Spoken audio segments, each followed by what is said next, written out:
Hello दोस्तों, स्वागत है आपका आज के हमारे नए लेक्चर में। और आज हम पढ़ने वाले हैं ब्रेन एंड स्पाइनल कॉर्ड के बारे में। तो हमारे सिलेबस में ये चैप्टर किस नाम से दिया गया है? Brain and spinal cord structure and function. लेकिन इससे पहले हम समझते हैं कि ब्रेन एंड स्पाइनल कॉर्ड किसके अंतर्गत आता है? हमारे नर्वस सिस्टम के अंतर्गत।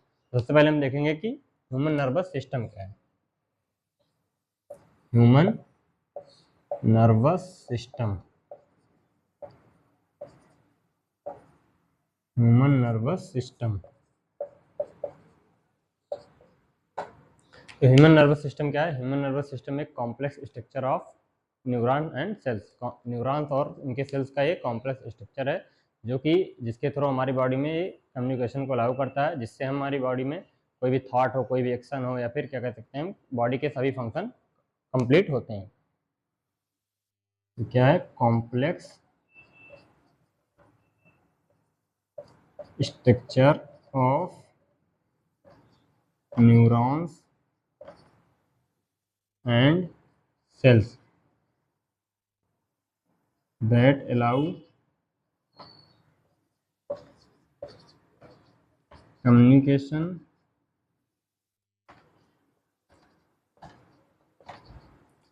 जिससे क्या होता है, थॉट, कोई भी थॉट हो या फिर कोई एक्शन हो, और बॉडी के सभी फंक्शन, बॉडली फंक्शन कंप्लीट होते हैं। तो ये क्या हो गया? ह्यूमन नर्वस सिस्टम की डिफिनेशन की ह्यूमन नर्वस सिस्टम क्या है। जैसा कि हम जानते हैं कि ब्रेन और स्पाइनल कॉर्ड हमारा ह्यूमन नर्वस सिस्टम के अंतर्गत आता है। तो ह्यूमन नर्वस सिस्टम क्या है? कॉम्प्लेक्स स्ट्रक्चर है न्यूरॉन्स और सेल्स का। इसका न्यूरॉन्स और सेल का ये कॉम्प्लेक्स स्ट्रक्चर है जो कि हमारे बॉडी में कम्युनिकेशन को अलाउ करता है, जिससे कोई भी थॉट हो, एक्शन हो, बॉडी के सभी फंक्शन इसके थ्रू, हमारे नर्वस सिस्टम के थ्रू कंप्लीट होते हैं। इसके बाद हम देखते हैं कि ह्यूमन नर्वस सिस्टम के टाइप्स के बारे में, या फिर इसका क्लासिफिकेशन।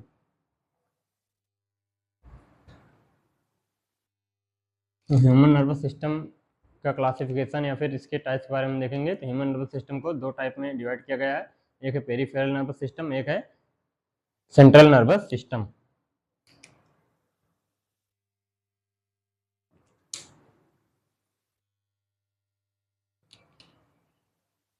यहाँ पे देते हैं हम human nervous system. Human nervous system को दो टाइप में डिवाइड किया गया है।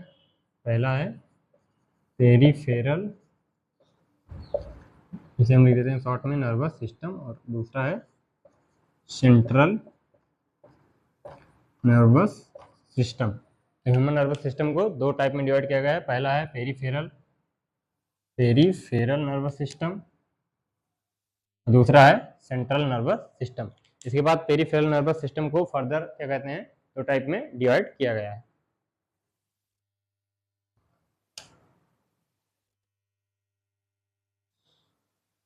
इसको फर्दर जो है दो टाइप में डिवाइड किया गया है, सोमैटिक और ऑटोनॉमिक न्यूरल सिस्टम। तो पेरिफेरल नर्वस सिस्टम को फर्दर दो टाइप में डिवाइड किया गया है। पहला है सोमैटिक न्यूरल सिस्टम, दूसरा है ऑटोनॉमिक न्यूरल सिस्टम। और सोमैटिक न्यूरल सिस्टम में दो टाइप्स की नर्व पाई जाती हैं। पहला है क्रेनियल नर्व, दूसरा है स्पाइनल नर्व। और क्रेनियल नर्व कितनी पाई जाती हैं? 12 पेयर, मतलब कि 24 टोटल। Spinal nerve 31 pair. ये हो गया पेरिफेरल नर्वस सिस्टम को कितने टाइप में बांटा गया है? दो टाइप में। पहला है सोमैटिक न्यूरल सिस्टम, दूसरा है autonomic neural system. Somatic neural system में दो टाइप की नर्व पाई जाती हैं, एक है क्रेनियल नर्व, एक है स्पाइनल नर्व। क्रेनियल नर्व कितनी पेयर होती हैं? 12 पेयर, और स्पाइनल नर्व 31 पेयर होती हैं। इसके बाद ऑटोनॉमिक न्यूरल सिस्टम को भी दो टाइप में डिवाइड किया गया है। पहला सिंपैथिक नर्वस सिस्टम, दूसरा है पैरा सिंपैथिक नर्वस सिस्टम। तो ऑटोनॉमिक नर्वस सिस्टम को भी दो टाइप में डिवाइड किया गया है। पहला है सिंपैथिक नर्वस सिस्टम, दूसरा है पैरासिम्पैथिक नर्वस सिस्टम, और ये इमरजेंसी कंडीशन में काम करता है और ये नॉर्मल कंडीशन में काम करता है। तो हमने देखा कि ह्यूमन नर्वस सिस्टम को सबसे पहले कितने टाइप में डिवाइड किया गया है, दो टाइप में, पेरिफेरल नर्वस सिस्टम और सेंट्रल नर्वस सिस्टम। उसके बाद हमने देखा कि पेरिफेरल नर्वस सिस्टम को फिर से दो टाइप में डिवाइड किया गया है, पहला सोमैटिक नर्वस सिस्टम, दूसरा है autonomic nervous system. Somatic nervous system में दो टाइप की नर्व पाई जाती हैं, पहला कौन सा है, क्रेनियल नर्व, दूसरा है स्पाइनल नर्व। क्रेनियल नर्व कितनी पेयर पाई जाती हैं, 12 पेयर, और स्पाइनल नर्व 31 पेयर। उसके बाद हमने देखा कि ऑटोनॉमिक नर्वस सिस्टम को भी फर्दर दो टाइप में डिवाइड किया गया है, पहला है सिंपैथिक नर्वस सिस्टम, दूसरा है पैरासिम्पैथिक नर्वस सिस्टम। और सिंपैथिक नर्वस सिस्टम किन कंडीशन में काम करता है, ये इमरजेंसी कंडीशन में काम करता है और ये नॉर्मल कंडीशन में काम करता है। इसके बाद हम देख रहे हैं कि सेंट्रल नर्वस सिस्टम। तो सेंट्रल नर्वस सिस्टम को भी दो टाइप में डिवाइड किया गया है, पहला है ब्रेन, दूसरा है स्पाइनल कॉर्ड। ये हो गए ह्यूमन नर्वस सिस्टम का क्लासिफिकेशन। इसके बाद हम देखते हैं कि ब्रेन और स्पाइनल कॉर्ड का स्ट्रक्चर और फंक्शन।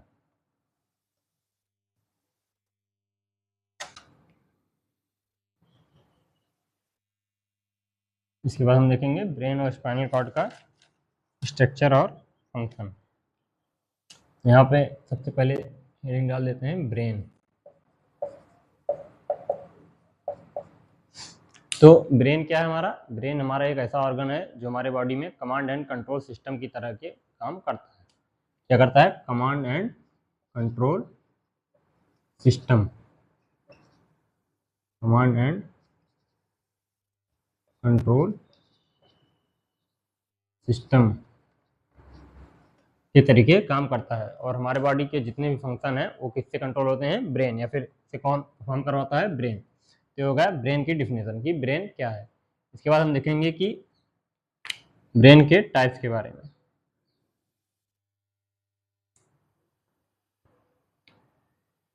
यहाँ पे इसके समझ लेते हैं कि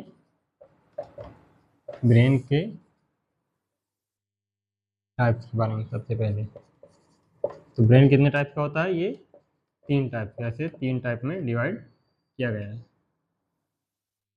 फोर ब्रेन पहला है, दूसरा है मिड ब्रेन, तीसरा है हाइंड ब्रेन। तो ब्रेन को ये तीन टाइप में डिवाइड किया गया है, पहला है फोर ब्रेन, दूसरा है मिड ब्रेन और तीसरा है हाइंड ब्रेन।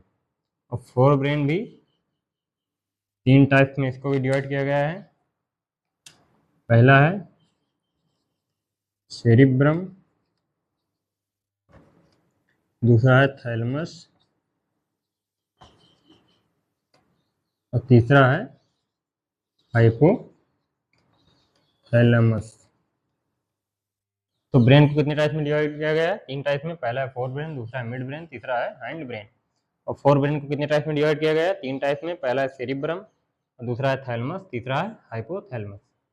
और हिंड ब्रेन को भी तीन टाइप में डिवाइड किया गया है, पहला है पॉन्स, दूसरा है सेरिबलम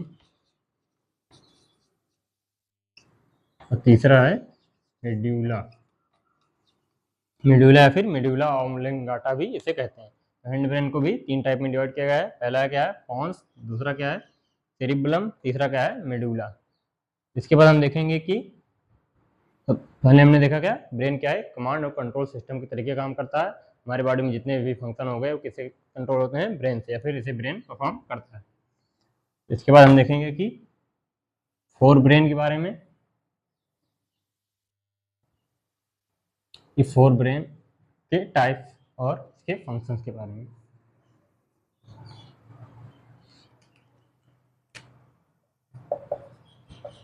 फोर ब्रेन,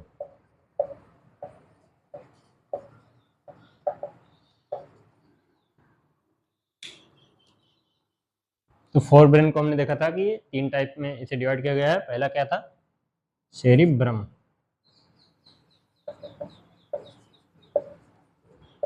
सेरिब्रम। तो सेरिब्रम क्या है ब्रेन का, यहाँ पर ब्रेन का ये क्या कहते हैं डायग्राम बना हुआ है, इससे हम समझते हैं। तो ये जो पार्ट है ये क्या है सेरिब्रम, सेरिब्रम।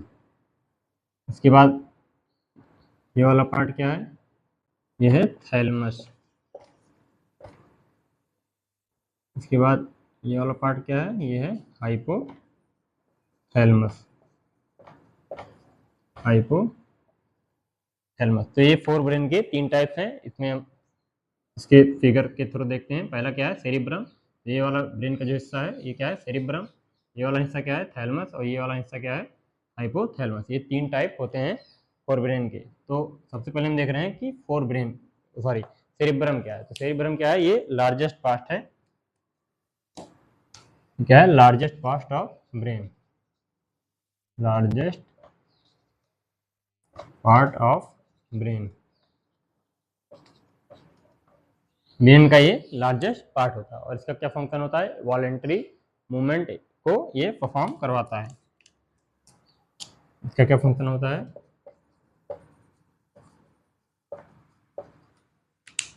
या फिर हम कह सकते हैं वॉलेंटरी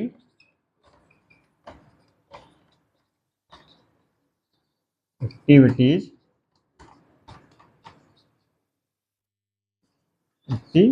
वॉलेंटरी एक्टिविटीज को परफॉर्म कराता है। इसके अलावा ये क्या फंक्शन है, कम्युनिकेशन में हेल्प कराता है और मेमोरी। ये इसके फंक्शन होंगे सेरिब्रम के। पहला क्या है, वॉलेंटरी एक्टिविटीज में हेल्प करता है। दूसरा कम्युनिकेशन में। तीसरा मेमोरी में। इसके बाद क्या है, इसके बाद है थैलेमस।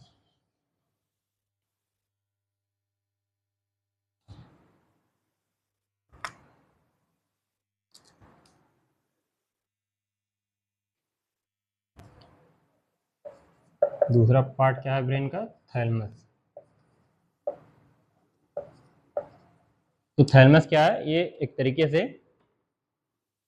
स्विच बोर्ड की तरीके काम करता है। किस तरीके, स्विच बोर्ड को क्या करता है, ये इंपल्स को या फिर इंफॉर्मेशन को सेरिब्रम के राइट पार्ट में पहुंचाता है। Act as switch board. क्या काम करता है, ये स्विच बोर्ड की तरीके काम करता है। कोई भी इंफॉर्मेशन हो या फिर इंपल्स हो, उसको सेरिब्रम के राइट पार्ट में क्या कहते हैं, पहुंचाता है। तो ये हो गया थैलेमस। थैलेमस क्या है, एक स्विच बोर्ड की तरीके काम करता है, जो कि कोई भी इंफॉर्मेशन को सेरिब्रम के राइट पार्ट में पहुंचाता है। इसके बाद है हाइपोथैलेमस।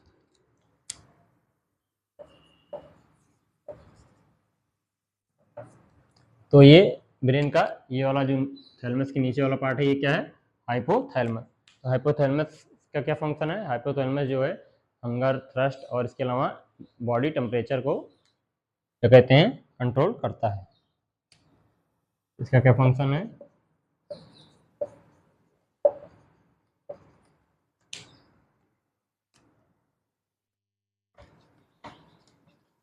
Hunger,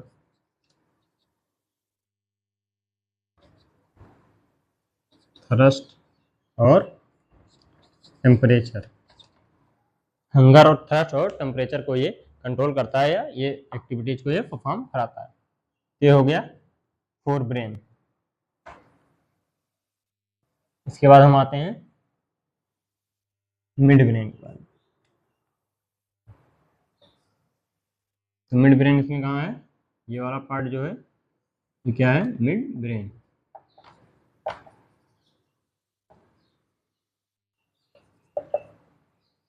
mid brain. तो मिड ब्रेन का कुछ खास फंक्शन नहीं है, ये सिर्फ क्या कहते हैं, ब्रेन के डिफरेंट पार्ट को एक दूसरे से कनेक्ट कराता है। Connect different part of brain. Connect different part of brain. ये ब्रेन के डिफरेंट पार्ट को आपस में कनेक्ट करने का काम करता है। इसके बाद क्या है,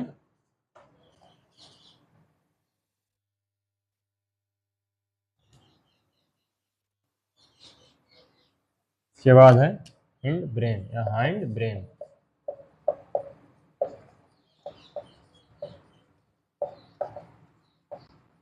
हिंड ब्रेन। तो इसमें हम स्ट्रक्चर में देखते हैं कि हैंड ब्रेन के बारे में।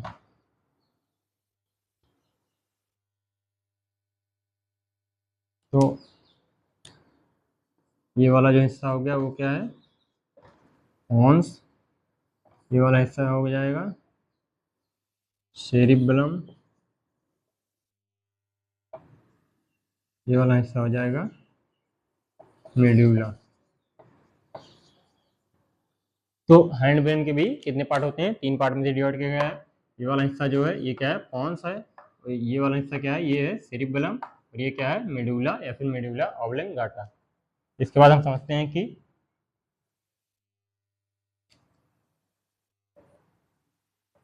पॉन्स। पॉन्स क्या करता है, ये सेरिबेलम और मेडुला को अदर पार्ट के ब्रेन में कनेक्ट करता है। Connect to connect cerebellum and medulla to different part of brain। इससे क्या फंक्शन है, ये सेरिबेलम और मेडुला को ब्रेन के अदर पार्ट से क्या कहते हैं, कनेक्ट करता है। ये हो गया पॉन्स। इसके बाद हम देखते हैं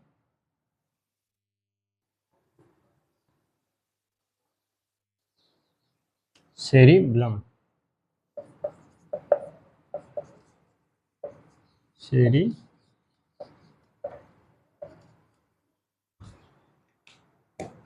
इसके बाद क्या है, सेरिबेलम। सेरिबेलम क्या है, ये सेकंड लार्जेस्ट पार्ट है। क्या है, second largest part of brain. तो ब्रेन का क्या है, ये सेरिबेलम सेकंड लार्जेस्ट पार्ट है। इसका क्या फंक्शन है,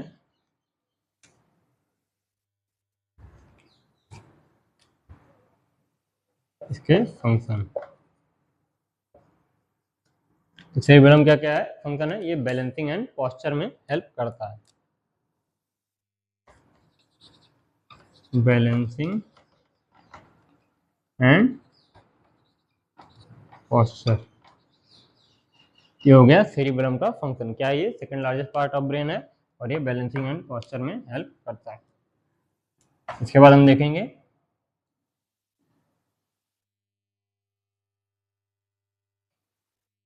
मेडुला के बारे में।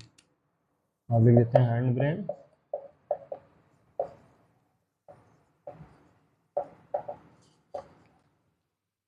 इसमें तीसरा क्या है पार्ट इसका, मेडुला, या फिर हम इसे मेडुला ऑब्लिंगाटा भी कहते हैं। तो तीसरा पार्ट क्या है, मेडुला, या फिर इसे हम मेडुला ऑब्लिंगाटा भी कहते हैं। इसका क्या फंक्शन है,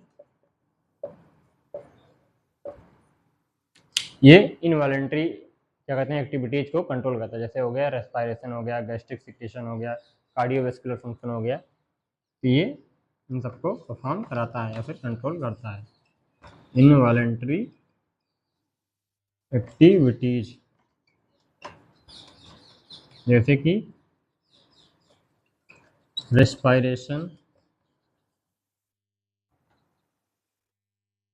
कार्डियोवैस्कुलर फंक्शन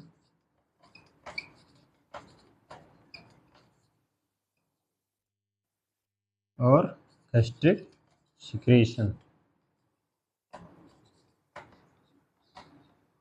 ये क्या करता है, इनवॉलेंट्री एक्टिविटीज को परफॉर्म कराता है, जैसे कि रेस्पिरेशन, कार्डियोवैस्कुलर फंक्शन और गैस्ट्रिक सिक्रेशन। तो हमने देखा ये कि ब्रेन क्या है। इसके बाद हमने देखा कि ब्रेन के टाइप्स के बारे में। और एक चीज़ यहाँ पर और आपको बता दें कि तो ब्रेन जो होता है वो जो है इसका आउटर पार्ट जो है किससे कवर रहता है, स्कल से। तो ब्रेन के स्ट्रक्चर में हमने देखा था कि इसके आउटर पार्ट किससे कवर होता है, स्कल से। इसके बाद क्या रहता है, ये क्रेनियल मेनिंजेसिस से कवर रहता है। तो ब्रेन का सबसे आउटर पार्ट किससे कवर रहता है, स्कल, जो कि हमारी बोन होती है स्कल। इसके बाद इसको हम और अच्छे से समझ लेते हैं।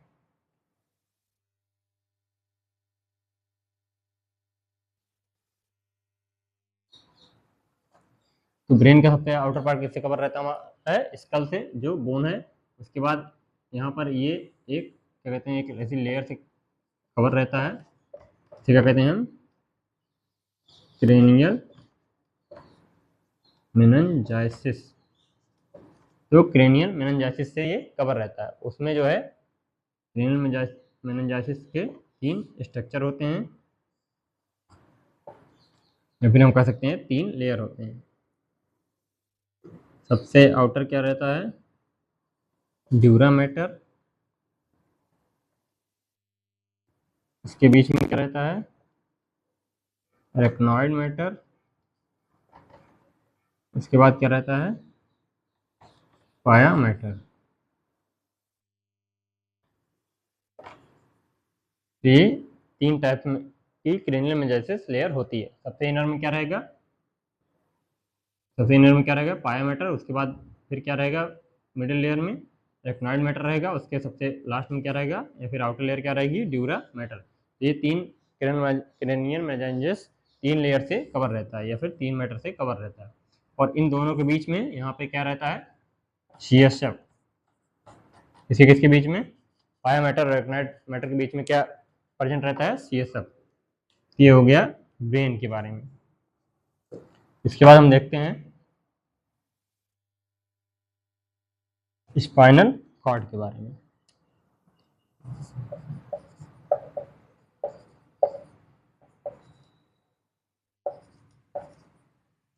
तो स्पाइनल कॉर्ड क्या है? स्पाइनल कॉर्ड एक स्ट्रक्चर है जो कि वर्टिब्रल कॉलम में क्या कहते हैं, हमारे प्रेजेंट रहता है। जैसे ये हो गई वर्टिब्रल कॉलम।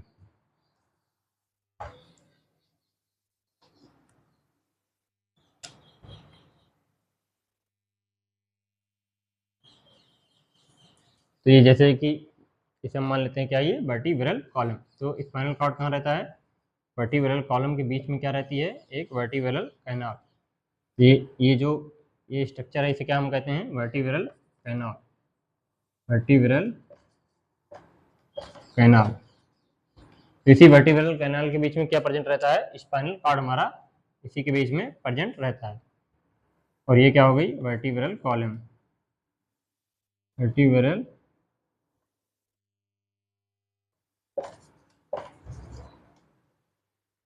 Vertebral column. तो वर्टिब्रल कॉलम के बीच में क्या रहती है? Vertebral canal. ये ऐसे स्ट्रक्चर है, एक कैनाल तरीके, इसे क्या हम कहते हैं? Vertebral canal. तो इसी के बीच में हमारी स्पाइनल कॉर्ड प्रेजेंट रहती है। तो कहाँ से स्टार्ट होती है? स्टार्ट होती है मेडुला से, और नंबर फर्स्ट पे जाके एंड हो जाती है। तो ये क्या हो गई हमारी स्पाइनल कॉर्ड। और इसके बाद हम देखते हैं कि इसके स्ट्रक्चर के बारे में थोड़ा सा और। जैसे कि अगर इसके ऐसे सेक्शन काटा जाएगा, तो सबसे बाहर क्या रहता है? White matter. और अंदर क्या रहता है? Grey matter. और इसके अलावा ये जो है आउटर लेयर में ये 3, जैसे हमने बताया था ब्रेन क्रेनियल मेनिंजाइसिस से कवर रहता है, उसमें भी ये 3 मैटर से कवर रहता है। जैसे कि इनर में क्या रहता है? सबसे आउटर क्या रहता है? Dura mater. उसके बाद रेक्नॉइड मैटर। उसके बाद पाया मैटर। पाया मैटर। ये हो गई हमारी बट क्या कहते हैं? Spinal cord. स्पाइनल कार्ड कहाँ प्रेजेंट रहती है? ये वर्टिब्रल कॉलम के वर्टिब्रल कैनाल के बीच में जो है ये प्रेजेंट रहती है। तो कहाँ से शुरू होती है? मेडुला रीजन से हमारी स्टार्ट होती है, और लंबर फर्स्ट में ये एंड हो जाती है। इसके अगर स्ट्रक्चर की बात करें, तो इसके सबसे, अगर इसका सेक्शन काटा जाए, तो ये सबसे बाहर क्या रहता है? White matter. उसके बाद अंदर क्या रहता है? Grey matter. और इसके बाहरी स्ट्रक्चर की बात करें, तो सबसे बाहर क्या रहता है? मेनिंजाइसिस से भी कवर रहता है। सबसे बाहर उसमें कौन सी लेयर होती है? ड्यूरा मैटर, रेक्नॉइड मैटर, फिर पाया मैटर। ये हो गया स्पाइनल कॉर्ड का स्ट्रक्चर। इसके बाद देखते हैं हम इसके फंक्शन के बारे में।